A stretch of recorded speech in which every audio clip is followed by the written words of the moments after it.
So when we talk about calcium metabolism, hypercalcemia and hypocalcemia, the main players of any calcium metabolism are two. One is PTH, the other one is vitamin D. So whenever we see a case of hypercalcemia, the first and foremost thing that we will have to see is whether this is PTH dependent or not. Okay, so if it is PTH dependent, it could be primary hyperparathyroidism or tertiary hyperparathyroidism. Can it be secondary? No, usually secondary hyperparathyroidism happens due to low calcium or low vitamin D. And because of that, your PTH starts rising. So usually the calcium levels in initial phases of vitamin D deficiency may be higher.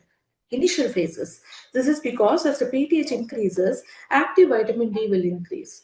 And sometimes initial phases there could be a slightly higher, not very higher calcium, slightly higher calcium, followed by normal calcium. And if vitamin D deficiency is very severe, that would be low calcium, low phosphorus. So usually in secondary hyperpara, you won't have calcium elevation. If there is a primary abnormality in the parathyroid only, you will have calcium elevation. Okay. So this is about PTH mediated calcium absorption. The second thing is what is PTH like peptide, which is PTH-RP related. So you will have to know about it. So in this case, PTH should be suppressed. It won't be even normal. Okay, it would be suppressed. And this PTH-RB is usually released by certain malignancies. Okay. And the next thing is, if it is not PTH, it is not PTH-RP. But you could see that the PTH is getting suppressed. Then it is a case of vitamin D related hypercalcemia. Okay, then we will have to check the vitamin D status. Among the vitamin D, you can check 25-hydroxy vitamin D, which is calcidiol, or 125-dihydroxy vitamin D, which is calcitriol, which is the active vitamin D. And usually when we check vitamin D, the routine CLIA and E-CLIA procedures, they are not that, they are not that good to analyze the vitamin D levels, because if there is very high levels of 25-hydroxy vitamin D in such assays, they can cross-react with your active vitamin D assay also, thereby producing spuriously false positive reports in your active vitamin D reports. So in that situation, we will have to look into LCMS. LCMS. The LCMS is the best and gold standard methodology for detecting steroid precursors and steroid-like hormones. So whenever we look into vitamin D and 125-dihydroxy vitamin D levels, the best method to analyze these two would be LCMS method. But since it is very costly, it is not available widely. We usually prefer the CLIA or ELISA techniques. Okay, so the widely available vitamin D assays in our country would be 25-hydroxy vitamin D. So if 25-hydroxy vitamin D is higher, we can attribute this hypercalcemia to vitamin D intoxication. Okay, so that is one reason when you may have hypercalcemia. The other thing is, if vitamin D is normal or in fact low, okay, you have to definitely check 125-dihydroxy vitamin D, which is not that robustly available in India. But even then, if you have a strong clinical suspicion that there could be active vitamin D elevation, then always check 125-dihydroxy vitamin D. Okay, when will 125-dihydroxy vitamin D get elevated? Wherever 1-alpha hydroxylase activity is higher, this tends to get elevated. I told you earlier, 1-alpha hydroxylase enzyme would be hyperactive in certain situations. Okay, the one important situation is granulomatous disease. TB, berylliosis, sarcoidosis, all these excessive granulomas, or even for that matter, lymphoma. When you have a lot of macrophages, they secrete a lot of 1-alpha hydroxylase enzyme. So because of that, this particular active vitamin D gets elevated, and because of that, hypercalcemia tends to happen. Okay, so we have finished granulomatous disease also as a cause here. Okay. The other all causes would be not related to vitamin D. We will see about those. If it is not 25 hydroxy vitamin D, it should be 125 dihydroxy vitamin D. Even if it is not that, we will have to suspect the other causes. So what are all the other causes for calcium elevation? As you could see in this image, the other causes could be,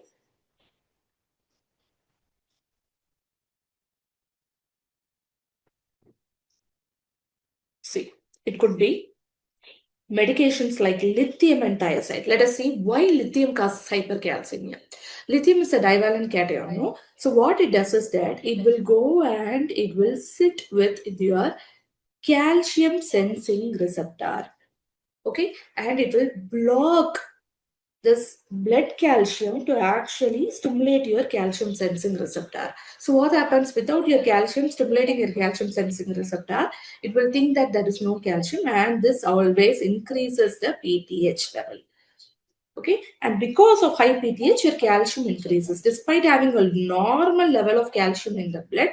Because and since lithium is blocking your calcium sensing receptor, it will spuriously interpret that there is low calcium and it will stimulate the PTH level. This PTH in turn causes bone resorption, increases 125 dihydroxy vitamin D, and increases the calcium level.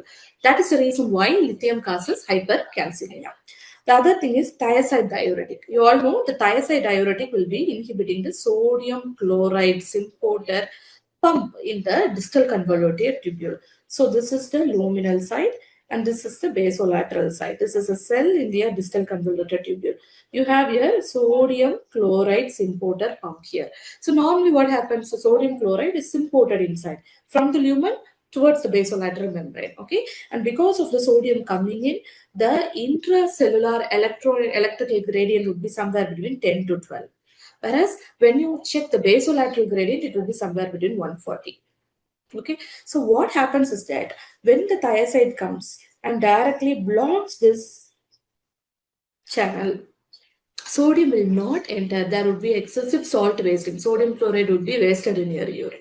And because of that, this potential will become lower. 6, 5, 4. Like that way, the potential will go lower.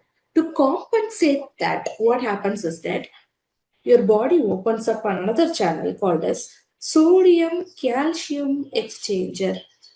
Okay, since you have the difference between the basolateral and the intracellular gradient, this channel is opened up, and because of that, the sodium enters inside, pushing the calcium, intracellular calcium, outside into the basolateral membrane. Okay, and to compensate for the intracellular calcium, another channel opens here that is called as transient receptor potential channel of calcium, and this brings in calcium from the luminal surface into the cell and finally into the basolateral surface, and thereby you will get high calcium in the blood on a long-term basis in thiazide diuretics. Okay, so that is the reason why thiazide diuretic causes hypercalcemia. So in cases of hypercalciuric condition, you can use thiazide diuretic to prevent calcium from getting lost into the urine. Okay, that is one important cause. So now moving on to the next thing. Why does immobilization cause hypercalcemia? So I have told you earlier about bone remodeling. Normally a bone remodels in such a way wherever mechanical stress is there, that particular region osteoblast would be stimulated. After transient osteoblast stimulation, osteocyte and osteoclast would be stimulated. So what osteoclast would be stimulated? So resorption and formation would be coupled together. Both will take place hand in hand. But when a patient is prolongedly bedridden, is constantly in bed without any movement at all, the mechanical forces that has to be applied to the bone will be absent, and because of that, the coupling process will not happen. Your osteocytes will not be stimulated. They are the mechanosensors, right? So they will not be stimulated, and as a result of it, osteoclast will start activating to a higher extent compared to osteoblast activation. So there would be excessive resorption, and calcium would be pushed into the blood. So that is the main reason why immobilization is one important reason for hypercalcemia. And coming on to the vitamin A intoxication. So in vitamin A intoxication, usually at the doses of more than 2 lakh micrograms of recommended dietary elements, when it goes more than this level, vitamin A may directly stimulate your osteoclast, and thereby they may cause excessive resorption of the bone. So that is the reason. And hyperthyroidism, obviously osteoclast activity would be more, and adrenal insufficiency also osteoclast activity would be more, and that is the reason why your bone gets resorbed more compared to that of your other state. Okay, so these are all the other causes where your calcium would be in excess. We have two other left condition here. One is FHH. I would have explained to you about FHH. That is called as familial hypocalciuric hypercalcemia. So that is because calcium sensing receptor is at fault. So when the calcium increases, your calcium sensing receptor will not identify it. The threshold for stimulating calcium sensing receptor would be higher. So at a calcium level of 10.4, your calcium sensing receptor will not be stimulated. It will get stimulated only at 11. So only then PTH will start decreasing. Okay, so normally what should happen when the calcium reaches 10.4, your calcium sensing receptor would be stimulated and this brings down your PTH level. So it would be pushed to low normal level. If it is a normal level or high normal level or even higher, then we will have to think more in terms of calcium sensing receptor issues, either acquired or genetically. Okay, so in this condition, because of mild loss of function mutation in CSR, the calcium level would be 11 for you to bring down the PTH. So these patients will have a mild hypercalcemia, calcium level would be 11 or 11-ish range, plus a PTH of high normal or just a high, like 60 or in and around 60 to 100 ranges. And despite having this level of calcium, your urine calcium creatinine ratio would be less than 0.1. This is because calcium sensing receptor is also present in the basolateral side of your thick ascending loop of Henle. So when the levels of calcium in the blood, that is in the basolateral side, increases, it increases the release of calcium into the luminal surface. Here, just because calcium sensing receptor is at fault, the calcium will not be pushed into the urine at that high level of calcium. It would be still at lesser level only. So that is the reason why in familial hypocalciuric hypercalcemia, you have mild hypercalcemia. Okay, and you have one another condition called milk-alkali syndrome. It's generally seen in government setups where people consume lot of calcium carbonate along with some antacid-like preparation. So usually seen in CKD patients also, they take a lot of calcium and alkali also, and because of that, when the calcium level encroaches more than 4 gram intake per day, it will never be vitamin D dependent. It will directly enter to your blood through the paracellular mechanism. To just again give a small revision to you about the absorption of calcium. The absorption of calcium takes place in the small intestine and jejunum. So normally around 5 to 10 percentage of the total calcium absorption would be usually paracellular. That means it would be between the cell in a passive route. But active vitamin D mediated insertion of calcium channels, which is transcellularly, is the main route how calcium gets absorbed into your gut. Only if there is active vitamin D, your calcium, around 70% of the intake calcium will be taken into your gut. Okay, but when the level goes very low or very high, okay, like when it goes less than 250 milligrams or when it crosses more than 4 grams per day orally, what happens is paracellular mechanism gets hyperactivated, and without the help of vitamin D only, they get entered into the blood. That is one important reason for your milk alkali syndrome. Okay, so these are all the causes of any hypercalcemia. So to sum it up, we have to know whenever we see a patient with calcium level, always check their phosphorus level. So you have a high calcium, low phosphorus, think more in terms of either PTH or PTH-RP. If PTH is higher, think about primary or tertiary hyperpara. If not, if PTH is suppressed, here PTH would be higher. Here PTH would be suppressed because something like PTH is already acting there. So PTH-RP, you will have to suspect secondary malignancy. Some malignancies are there.